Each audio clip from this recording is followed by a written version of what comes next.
আল্লাহ পাক তাকদীরে না লিখলে কিভাবে হবে? তাকদীরে যে ব্যক্তি বিশ্বাস করে না সে ব্যক্তি হতাশ হয়। যা কিছু হচ্ছে আমাদের জীবনে সবই তাকদীর, এর বাইরে একটা মানুষও যেতে পারবে না। প্রিয় ভাইরা, কথায় কাজে এবং চিন্তায় আমরা অনেক শিরিক করছি। শিরিকের কারণে আমাদের অন্তর কঠিন হয়ে গেছে। আরো কেন কঠিন হচ্ছে? বেদাত আমল করছেন, নবীর সুন্নত মারার জায়গায় অন্য কিছু আপনি করছেন।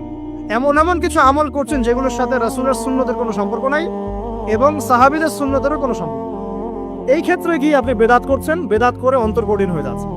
অন্তর কঠিন হওয়ার একটা বড় কারণ হচ্ছে হারাম রিজিক। যখন আপনি হারাম রিজিকে যাচ্ছেন, সুদ, ঘুষ, আপনার দুর্নীতি, আপনার এই যে অন্যের সম্পদ আত্মসাৎ করা, হালাল হারামের পরোয়া না করা, এই রিজিক দিয়ে যখন আপনি আপনার দেহ, রক্ত, মাংস গঠিত হচ্ছে, আপনার কলবটা শক্ত হয়ে যাচ্ছে।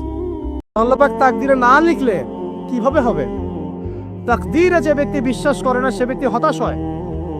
যা কিছু হচ্ছে আমাদের জীবনে সবই তাকদীর, এর বাইরে একটা মানুষও যেতে পারবে না। প্রিয় ভাইরা, কথায় কাজে এবং চিন্তায় আমরা অনেক শিরিক করছি।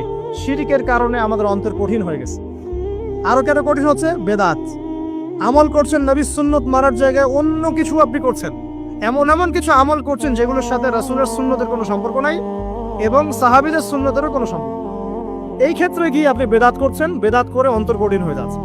অন্তর কঠিন হওয়ার একটা বড় কারণ হচ্ছে হারাম রিজিক। যখন আপনি হারাম রিজিকে যাচ্ছেন, সুদ, ঘুষ, আপনার দুর্নীতি, আপনার এই যে অন্যের সম্পদ আত্মসাৎ করা, হালাল হারামের পরোয়া না করা, এই রিজিক দিয়ে যখন আপনি আপনার দেহ, রক্ত, মাংস গঠিত হচ্ছে, আপনার কলবটা শক্ত হয়ে যাচ্ছে।